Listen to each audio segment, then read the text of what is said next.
Assalamualaikum warahmatullahi wabarakatuh. Bersyukur kita menerima nikmat yang tidak dapat kita hitung dari Allah. Semoga kita menjadi orang yang takwa. Kepada mereka yang sedang sakit, saya mengucapkan cepat sembuh. Kepada rekan-rekan yang sedang kesusahan, mohon bersabar. Adapun untuk edukasi kita masih berhubungan dengan waris ya. Karena waris ini sangat perlulah untuk diketahui sebagai referensi melalui media sosial ini. Karena kalau dari media sosial ini kita sudah mendapatkan bekal, alhamdulillah. Jadi ada yang disebutkan dengan hukum adat melalui hukum waris perdata, di mana di sana adalah hukum adat itu ada adat Minangkabau, ada adat Batak, ada adat Jawa Timur, ada Jawa Barat, di mana di sana ada status anak sebagai anak biologis ataupun bukan anak, ya mungkin anak angkat ya, atau anak yang tidak kawin sah, atau tempat tinggal anak bersama. Jadi anak itu bisa bersama diangkat, atau anak yang terpisah dengan orang tua bisa juga. Juga bisa kita di dalam hukum perdata ini status ibu nikah. Jadi bisa dilihat di status ibu nikah bagaimana hukum warisnya. Jadi status ibu nikah sekali atau ibunya beberapa kali ya. Jadi ada tetangga saya sana anaknya 3 itu, ayahnya 3 karena ibunya beberapa kali. Ada juga jumlah saudara kandung seibu atau saudara kandung seayah. Jadi dalam hukum adat ini bisa nanti dijelaskan asal usul warisan ibu. Bagaimana sih pembagian menurut hukum adat? Nah, kalau menurut hukum adat ada adat Jawa Timur hampir samalah dikatakan dengan dengan Sumatera Selatan. Karena dia mengikuti jalur keturunan ayah. Jadi pembagian warisan menurut hukum adat di Indonesia tidak kemungkinan hampir sama, karena semua dasarnya dari hukum pidana, hukum perdata yang dibawa oleh Eropa.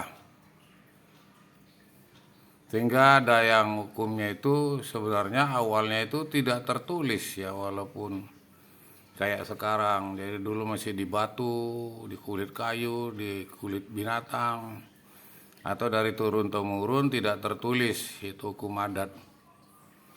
Melainkan diselesaikan secara kekeluargaan. Jadi ada yang musyawarah, dia ada yang diangkat sebagai sesepuh. Wah, ini sesepuh, ini saya udah termasuk ini sesepuh. Jadi di sana diambil musyawarah. Jadi kalau kepala desa mengumpulkan ya musyawarah ya. Jadi di dalam hukum perdata ini ada disebut dengan sistem kekerabatan dan bentuk pewarisan. Jadi ada dia yang disebut dengan parental atau bilateral, ada juga disebut dengan matrilineal. Ini orang Minangkabau ini yang matrilineal. Ada juga disebut dengan patrilineal. Jadi ada patrilineal. Sedangkan tadi parensial, sedangkan tadi adalah matrilineal. Ini patrilineal. Jadi orang Batak Karo di sana itu berbeda. Dimana kalau kita ketahui yang parental bilateral tadi itu daerah Jawa, Sumatera Selatan ya, dimana garis keturunan dari ayah. Kalau Minangkabau ini kan ya dari ibu ya. Anak laki-laki dan perempuan memiliki saudara kandung. memiliki saudara kandung. Jadi yang seimbang antara semua. Jadi laki-laki sama perempuan itu sama pembagian warisannya. Itu menerima harta pencarian orang tua, itu sudah dapat. Kalau di Sumatera Barat sana ada yang disebut harato tinggi. Dari nenek-nenek moyang perempuan itu terus itu tidak bisa dimiliki ya, hanya hak penguasaan dikelola, ada yang ngatur nanti saudara laki-laki dari ibu. Apa sih yang disebut matrilineal? Saya ulang-ulang lagi, yang Minangkabau. Di sana garis keturunannya dari ibu. Kayak saya ini Tanjung ya, ibu saya Tanjung. Nah, ibunya ibu saya juga Tanjung, nenek moyang saya Tanjung, terus ke atas sana. Di mana harta pusaka tinggi dikuasai ahli kerabat ibu. Jadi pusaka tinggi ini dikuasai. Jadi mak tua saya, nenek-nenek saya, perempuan-perempuan lah. Karena laki-lakinya merantau. Laki-lakinya merantau. Hingga perempuan mendapatkan hak penguasaan, baik itu rumah, sawah. Kalau dia yang Batak Karo tadi, garis keturunannya dari ayah, di mana pewaris utama dan dominan adalah anak laki-laki. Jadi anak laki-laki kalau di Batak sana, dominan anak laki-laki, sedangkan yang perempuan itu untuk ngelawat orang tua ya. Sedangkan anak perempuan umumnya untuk memelihara dari orang tua, mendapatkan harta pemberian atau nafkah. Sedangkan yang kita lihat, apa sih jenis sistem kewarisan adat? Jadi kewarisan adat ini ada yang disebut dengan individual, ada kolektif, ada juga di sana mayorat. Tapi bukan mayoratnya pemain drum band itu ya, mayoret. Itu mayoret. Di mana individual tadi yaitu yang dibagi-bagi langsung menjadi hak milik pribadi.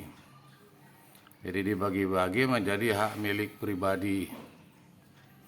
Ada juga yang disebut kolektif. Jadi harta warisan tidak dibagi melainkan dikuasai dan dimanfaatkan bersama oleh seluruh kaum. Nah, ini di Sumatera Barat yang ibu-ibu ini diatur sama pamannya, itu mamaknya. Itu yang disebut dengan kolektif. Jadi ada harato pusaka tinggi. Kalau yang pusaka rendah tadi tidak ya, itu miliknya ayah sama ibu. Usahanya mereka ini yang pusaka tinggi.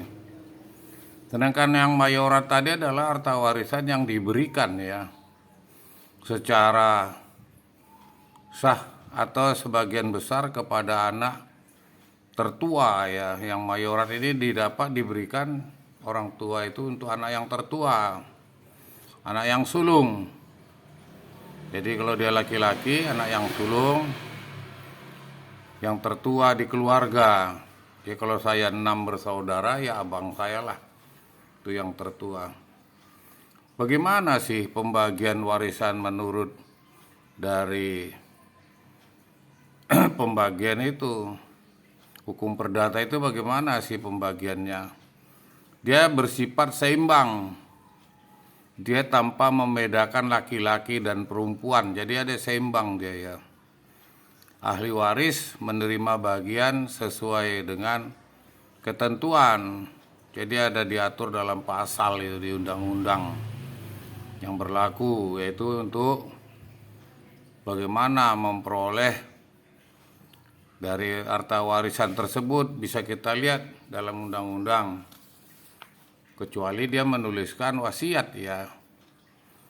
Adapun beberapa pembagian waris laki-laki dan perempuan berdasarkan hukum waris Islam Paraid. Jadi hukum Islam Paraid juga mengatur ini sesudah adanya Rasulullah dijumpai oleh malaikat. Tadinya perempuan tidak dapat Jadi di Arab sana itu tadinya tidak dapat, tapi sesudah Al-Quran turun baru diatur, disebut dengan faraid. Dimana kalau kita lihat berdasarkan hukum waris faraid dan kompilasi, ada komplikasi hukum Islam. Jadi di dalam pasal 176 itu bisa dilihat perbandingan pembagian harta warisan antara anak laki-laki dan anak perempuan. Jadi kalau dia mempunyai 2 anak berbanding 1, jadi anak laki-laki mendapatkan 2, anak perempuan 1. Di mana bagian anak laki-laki adalah 2 kali lipat dari bagian anak perempuan. Ini yang lalu sudah kita contohkan. Kalau anak 6 miliar, karena anak laki-lakinya ada 2, dapat 4 miliar, perempuannya punya 2, 1 miliar 1 miliar. Anak laki-laki bersama anak perempuan ini bagian laki-laki itu 2, sedangkan wanita itu 1, jadi 2:1. Hanya anak perempuan mendapatkan setengah bagian. Jadi kalau 1 orang anak perempuan dia nggak punya anak laki-laki, dia mendapatkan setengah. Nanti selebihnya di ibunya. Menurut hukum perdata tentang adat ini bisa juga nanti selebihnya untuk negara, apabila tidak ada keturunannya, itu ya diatur oleh negara, sehingga bisa kita lihat, oh ini sesudah dibagi, laki-laki dapat 2 bagian, perempuan 1 bagian. Hanya anak perempuan yang mendapatkan setengah bagian apabila dia tidak punya saudara. Sedangkan 2 orang atau lebih, dia mendapatkan 2/3. Jadi kalau anak perempuan itu 2 orang, dapatkan 2/3, tidak setengah lagi dia. Secara bersama-sama. Hanya anak laki-laki yang mendapatkan 2 bagian. Jadi sehingga kita bisa teratur tertib. Inilah gunanya kesepakatan, musyawarah, sehingga tidak bertikai, sehingga tidak menguasai menurut aturan ada. Jadi dipatuhilah, tidak bisa disangkal. Apa sih alasan dan kebijakan lain? Yaitu tadi yang saya sebutkan. Mempunyai tanggung jawab atau finansial. Ya kalau dia dewasa atau udah berumah tangga ya mungkin sebagai kayak nerima durian jatuh lah ya.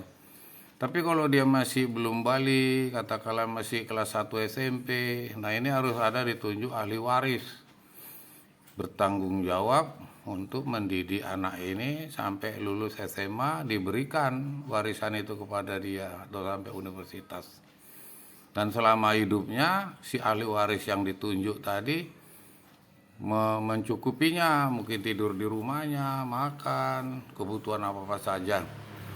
Tapi secara teori ya, tapi banyak kita lihat paman dari ibu saya, karena ibu saya bersaudara perempuan itu ada berapa itu. Jadi nambo saya, dia kuasai untuk pribadinya. Tinggal tunggu aja nanti di akhirat. Saya sempat ikut waktu saya berpangkat mayor itu pulang ke Danau Manenjau, ke Bayur. Saya orang Bayur. Itulah alasan dan kebijakan tentang warisan. Jadi di sini ada tanggung jawab finansial. Jadi dalam pembagian itu 2:1. Itu berdasarkan musyawarah mufakat, ada yang ngatur mamanya. Saya gunakan dari media sosial ini untuk bolak-balik mengkaji supaya tidak terjadi pertikaian. Mereka yang memang banyak mempunyai harta silakanlah. Media sosial ini sebagai edukasi, semoga dapat dimanfaatkan. Assalamualaikum warahmatullahi wabarakatuh.